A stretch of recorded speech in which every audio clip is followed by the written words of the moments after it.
Eu sempre tive tanto cuidado para criticar o Renato que quando eu apontava erro do Renato, eu criei o termo Renatice. Já é um cuidado. Pra ninguém, pô, chamou o Renato de burro, não. Renatice, coisa que só o Renato faz. Porque tem coisas no Grêmio que só o Renato faz. E o Renato, e muita gente diz assim, pô, tu passa pano pro Renato. Não, são coisas diferentes. Eu critico, mas eu não quero a saída do Renato. Mas o Renato, eu acho que não, ele não deve ficar de cara contigo. O Renato é um cara que se tu trocar ideia, ele troca ideia. Mas ele é muito pilhado. Pelo externo. Muito pilhado pelo externo. Não, inclusive, teve um dia que eu tava conversando com o Brum, que era esse parênteses que eu acabei não fechando. Ah, boa. Em que eu falei assim pra ele, ele disse assim, não, cara, só quero te explicar o que aconteceu aqui, que era de uma crítica pontual. E aí eu brincando, eu falei pra ele assim, não, eu compreendi, é que, poxa, eu várias vezes te elogio, mas te garanto que quando eu elogio, ninguém te manda o corte.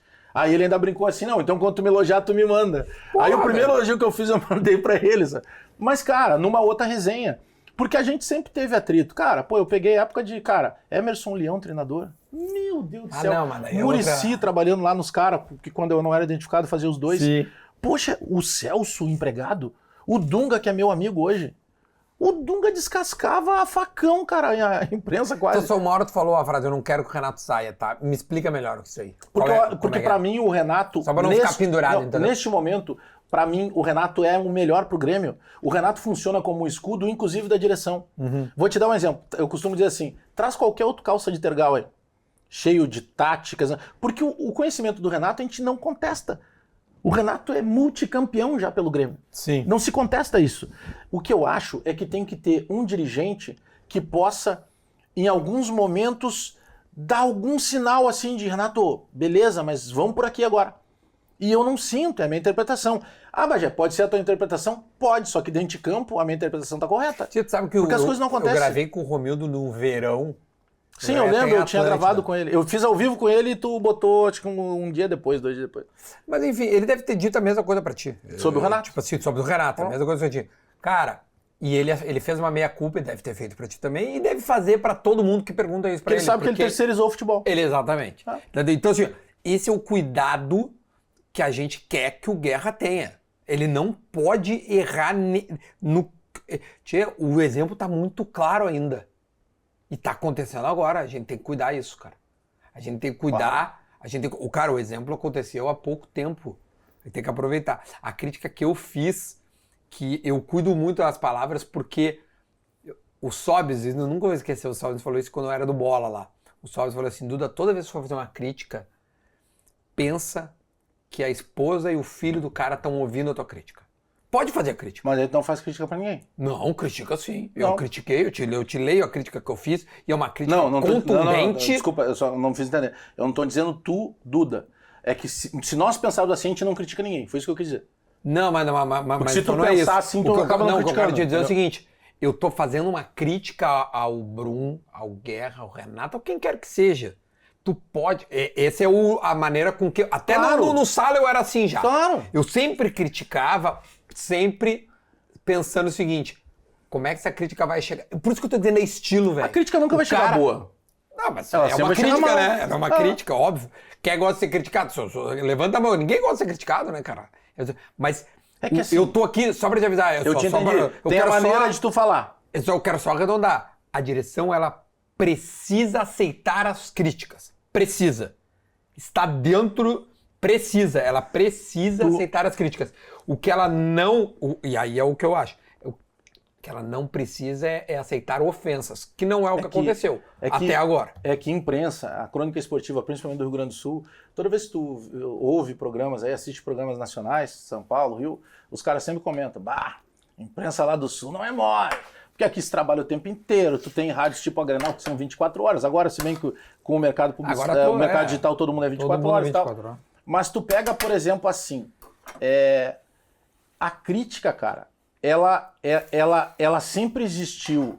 Hoje talvez ela seja mais potencializada, entendeu? E, cara, virou meio que uma situação que pra mim eu não consigo... Vou te dar um exemplo prático de 2022, que eu chamava o time de pé de rato, que era o nosso time lá da Série B. A gente perdeu um jogo, o último jogo do Roger. Cara, eu adoro o Roger é meu amigo pessoal. Eu tava lá em Criciúma. Cara, o Criciúma passou de moto pela gente, fez 2-0, eu me lembro ter feito jogo. Um monte. terminado O o Roger jogo... reclamou de xingamentos e tudo mais. Não, aquele foi contra o Operário. Tem certeza? Sim, do xingamento foi contra o Operário. Esse jogo de Criciúma é o jogo da entrevista do Denis Abrão pro Gabardo. Ah, que ele tava... que ele tinha tomado remédio. Que ele tinha chegado, que ele tinha recém-acordado. Isso. Ele tava sonolento. Eu me lembro. Ele ficou bravo comigo, que eu disse que ele tava com a língua grossa. Mas eu não disse que tu fez nada, a gente tava com a língua grossa. Sim. Aí depois a gente fez as pazes. Só que nesse jogo aí, quando termina o jogo, eu tô falando de um técnico que é meu amigo, o Roger. Quando termina o jogo, era o Marcelo Debono, acho que tava narrando, ele disse assim, e aí, Bagé, o que dá pra fazer agora? Cara, eu desossei todo mundo. O presidente Romildo ele tem a obrigação de entrar agora e tirar todo mundo de lá. Ele tem que tirar o Roger, dei o nome do auxiliar do Roger, tira todo mundo, tira preparador físico. E o meu sonho é que o presidente Romildo pudesse também ser tirado. Renuncia, larguem, vocês vão afundar mais. Cara, eu dei-lhe um pau adoidado. É o meu jeito de... Cara, eu tô há 24 anos nessa parada. Vocês acham que aos 48 anos de idade eu vou mudar para agradar alguém? Não vou, é o meu jeito. Talvez algumas pessoas não me conhecessem antes. Talvez hoje eu atinja uma quantidade maior de pessoas. Tem tudo isso. E quem se incomoda, beleza, eu até posso compreender, mas é só não consumir. Eu não obrigo ninguém que entra no YouTube ou em qualquer canal de internet, na rede social, ele é obrigado a dar de cara com o que eu faço. Não, mas tá bombando ali. Tá. Aliás, isso é um outro assunto bacana. O número das jornadas, as últimas jornadas. Muito né? boas. E também, junto à tua própria jornada, teve a tal da confusão com o Picão, que ele confundiu errado, né? Mas tu vê... Ele confundiu errado, não. Confundiu errado. O que foi o episódio, tá? Se tu pegar assim, por exemplo... Ele confundiu o Picão com o Fabris. O Fabris. Jogo com Grêmio e Flamengo. Aí sai o Pavão pega, a gente não tem a visão lá, né? Mas a repórter que estava fazendo o jogo do Sport TV não tem a imagem, tá? Ela só comenta. Inclusive, depois a gente pediu, ela mandou pelo WhatsApp e reforçou tudo que ela tinha dito. Saiu puto da cara, ela fala na transmissão. Ele saiu chutando tudo, não sei o quê. E aí a única confusão que teve é ao citar ele ter jogado a camisa no chão e não o colete. Foi essa a diferença que teve. Porque ele joga o colete, não joga a camisa. Só que depois do jogo, o próprio jogador, ele vai lá e começa a rir, ele diz assim, não, pô, tô bravo comigo mesmo e tal, pô, tô me cobrando e tal. E ficou tudo resolvido. Tanto que leva uma rodada, mas ali foi arquitetado, cara. Os caras levaram um dossiê para bater no César Fabris. Sendo que o César Fabris, todo mundo sabe que ele tem uma empresa de assessoria de imprensa, todo mundo sabe que ele tem uma empresa que agencia jogadores. Então, e se não soubesse, isso é ataque pessoal. Então, quer dizer, se eles estão em algum momento se incomodando com... Eles estão fazendo ataque pessoal, sabe? Então, é a mesma coisa que o Bruno lá fala do CCD lá, aquela vez ele disse assim, porque era o Lins. O que eu falei? Eu disse, Bruno, falei no ar, né? Resolve essa situação com o César num café ou via judicial entre vocês. Não é o Grêmio que tem que ser palco para vocês resolverem o problema que vocês tenham. Então, o que eu faço, se tu acha assim, Bagé, tu faz a crítica pesada. Concordo. Bagé, tu exagera às vezes. Concordo. Por exemplo, já teve jogo que eu chamei o Eli de mangolão. Isso aí eu acho já que é um passado fundo, não sabe? tinha visto. Mas... Sabe? Não, tu mas cara, a minha linguagem é a linguagem da quebrada. Sim, é a linguagem das ruas. Eu jamais conseguiria ser o cara filósofo, porque não é a minha essência. Cara, é estilo também. Entendeu? É o meu estilo. Mas, cara, eu assim, ó, eu sou sempre justo, cara. Sempre justo. Os mesmos que reclamam hoje que são criticados já foram muito elogiados. No momento que tinha que ser elogiado. E eu gosto do cara que venha pra... Tu não precisa ofender. Sabe? A questão do hater... Aí é o ponto, eu acho. Tu não precisa ofender. Então tu pega... Esse é o ponto. Mas já vou fazer... Cara, o que passa do ponto, que nem a ameaça que eu recebi agora no episódio da nota aí, cara, Dr. Matheus Marques resolve. É pra isso que eu pago ele lá. Ameaça de morte, cara que vai me pegar na rua, não sei o quê. Tá tudo lá e com os órgãos policiais, brother. Daqui a pouco, se alguém me der um tapa na cabeça aí e nem ser deles, vai ser eles que vão responder. Isso é resolvido com o judicial, velho. E eu não incomodo mais. O que eu vejo ali, eu bloqueio. Agora, ameaça de morte, vou fazer isso aqui. Tá louco. Mas pior que... Primeiro que não faz, tá? Porque às vezes quem tá fazendo essa parada nem da linha de frente é. Geralmente é o boxeador de teclado.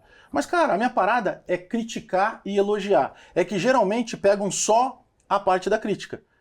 Quando eu elogio o Renato, quando eu defendo algumas coisas no que eu acredito, não chega. E tá tudo bem, cara. Eu não sou o cara que implora foto com o Renato. Eu não sou o cara que implora... E, por exemplo, camisas que eu sorteio pra minha audiência são compradas com o meu dinheiro. Eu não dependo de receber camisa de fulano, de receber... Eu não preciso... Eu agrado as pessoas que eu quero agradar. E isso incomoda. A gente acho vive que a num Umbro tem que país... te mandar as camisetas. Não, eu sou inimigo deles. Então, se tu pegar assim, por exemplo, a parada da... Cara, eu só agrado as pessoas que eu quero. Não dá, eu não consigo fazer. Vai ficar artificial se eu tentar agradar. Eu digo o que eu penso. E, poxa, tu tá ali no forte da emoção, depois de um jogo, pô, tu tá perdendo um Grenal, pô, aí vem nota pra mim. Mas peraí, quem é que tá? Isso fala mais de quem fez a nota do que de mim, parceiro. É estranho aquilo. Eu tenho um diretor executivo remunerado, ele ganha pra contratar, ele não contrata. Eu tenho um vice de futebol que um caiu, o outro não cai nem a pau. Vou te dar um exemplo do Paulo Calef, tá? Já falei isso pessoalmente pra ele. O Calef, uma vez, eu fiz uma crítica, o Calef entrou no meu Instagram direct e me deu-lhe com os 2 pés no peito. O que eu fiz? Devolvi os 2 pés no peito dele. No direct. Conversando ali. Sabe como é que a gente terminou? Acertado. Porque é papo reto. A gente não tava se olhando olho a olho, mas a gente tava ali. Ele deu o argumento dele, eu dei o meu. Daqui a pouco a gente assim... E eu falei pra eles pessoalmente depois. Um dia a gente levou lá no Futebol Alegria do Grêmio, que eu faço de segunda a sexta, 9 da manhã, junto com a Rádio Mortal. Que é no teu canal. No meu canal, em collab com o da Rádio Mortal. Eu falei pra ele, eu disse, cara, eu prefiro esse cara do que o cara que fica me alisando e não sei o quê. Que eu sei, um monte de gente... Pô, fala na frente. Teve colega jornalista comemorando a nota da geral contra mim, parceiro. Então, e tá tudo certo, mano. Ser humano... Por exemplo, eu tenho 2 bulldog ingleses em casa. Os meus cachorros, toda vez que eu chego, eles estão felizes. Por quê? Porque eu trato eles bem, cara. E eles não conhecem dinheiro. Eles só tem... O que eles exigem de mim? 7 da manhã e 7 da noite, ração. A água e mudar o jornal também, né? dele. Porque o meu gosta de passear. Mas os meus são meio obesão, né? Não vai. Tem nada, acho que o DNA puxa. Olha aqui, eu vou pedir para os guris colocarem... Podemos abrir as perguntas? Bora. Enquanto tu come aí mais um pouquinho, porque eu também não vou te exigir que tu fique aqui a noite inteira, né, tia? Não, mas eu trabalha pra caralho. Eu tô por ti. Aliás, enquanto os guris vão separando, o Bagé dá do teu canal ali a programação pra quem quiser amanhã e todos os dias te acompanhar. Abre de manhã. De segunda a sexta, das 9 em diante, das 9 até 10 e pouca, que agora a GZH fez um programa às 10 da manhã, então pra incomodar eles um pouco, eu levo até 10h20, 10h30. Tá. Então, e que tá com números muito bons, eu agradeço muito. Então, de segunda a sexta, 9 da manhã, todos os dias. Mas foi uma homenagem àquele outro que era... Outro dia o cara, me mandaram lá o seguinte, né? Bagé, que falta de criatividade copiar o nome da Rádio Grenal, que é o Futebol Alegria do Povo. Tá? Foi uma homenagem. Por que a gente fez isso? Eu trabalhei muitos anos lá na Rádio Grenal e eu apresentava esse programa, que hoje é apresentado pelo REC. E aí, lá, esses guris todos que estão comigo lá na live, o Cristiano Oliveira, o Felipe Kunrat, o César Fabres, o Rafael Serra e o Diogo Rossi, eles todos trabalharam comigo na mesma época. O que eu pensei? Cara, vamos criar um programa juntando toda essa galera. Sim. Nós somos todos gremistas. E, cara, quando a gente ouve por vez lá o programa da Rádio Grenal com o REC, parece que tudo que é ruim tá no Grêmio. Eu disse, cara, vamos fazer um programa que se alguém tiver que falar mal do Grêmio, vamos falar a gente, então. E por isso que a gente faz o Futebol Alegria do Grêmio, ele é proposital. Ele é realmente para instigar isso. E o que fizemos? Colocamos no mesmo horário. E tanto é verdade que deu certo, que recentemente agora mudou a grade deles. Foi levado lá para as 9 da manhã o Edu Andreotti, que é gremista, e o Leandro Bess, que é colorado. Então a gente já conseguiu, inclusive, em 3 meses de programa, ou menos do que isso, 3 meses agora, dar uma mexida na grade da Rádio Grenal. E é do jogo isso, mano. É igual quando surge um novo canal de YouTube. Os caras, tomara que surjam 10 por dia. Porque isso aumenta a necessidade de qualidade. Ele aumenta o campo publicitário. É bom para todo mundo. Não, a concorrência é sadia, o livre mercado. É bom para todo mundo.